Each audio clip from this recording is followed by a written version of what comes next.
সামান্তরিক অঙ্কনের জন্য নিচের কোন উপাত্তটি সঠিক? এই প্রশ্নটা দিনাজপুর বোর্ডের 2025 সালের এসএসসি পরীক্ষা আসছিল। অলরাইট, তো চলো তাহলে এটাকে সমাধান করা যায়। তো আমাদের এখানে সামান্তরিক অঙ্কনের জন্য নিচে কোন উপাত্তটি সঠিক সেটা জিজ্ঞেস করা হয়েছে। আমরা এখানে অপশন দেখতে পাচ্ছি 4টি বাহু একটি কোণ, 2টি সংলগ্ন বাহু এদের অন্তর্ভুক্ত কোণ, 4টি বাহু একটি কর্ণ, 2টি বাহু 3টি কোণ দেওয়া আছে। প্রথমেই আমরা একটু বুঝে নিই, সামান্তরিক কিন্তু একটা চতুর্ভুজ।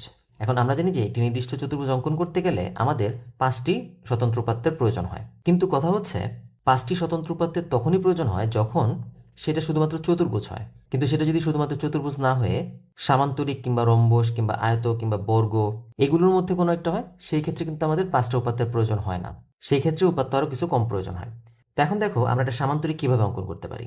একটা সামান্তরিক দেখতে হয় এমন, এটা হচ্ছে সামান্তরিক যার বিপরীত বাহু জোড়া পরস্পর সমান এবং বিপরীত কোণগুলো পরস্পর সমান, তাই না?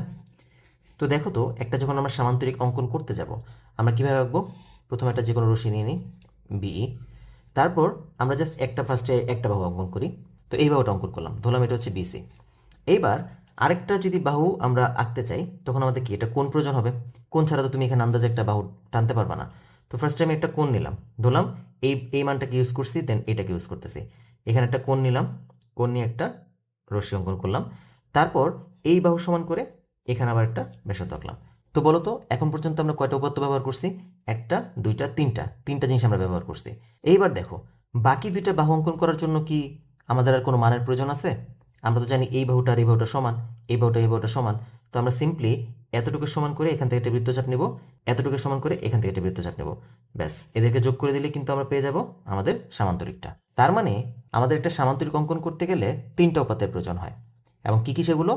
2টা সংলগ্ন বাহু এবং এদের অন্তর্ভুক্ত কোণ। আর দেখো এই অপশনটা কিন্তু আমাদের খ নম্বরে ছিল, 2টি সংলগ্ন বাহু এবং এদের অন্তর্ভুক্ত কোণ। তো এই 3টে উপাত্ত থাকলে আমরা একটা নির্দিষ্ট সামান্তরিক অঙ্কন করে ফেলতে পারবো। তো আশা করি বিষয়টা বুঝতে পারছো। এখন তোমরা আমাকে বলো তো, একটি রম্বস অঙ্কন করতে গেলে কয়টি স্বতন্ত্র উপাত্তের প্রয়োজন হবে? এটা তোমরা কমেন্ট বক্সে কমেন্ট করে জানাও।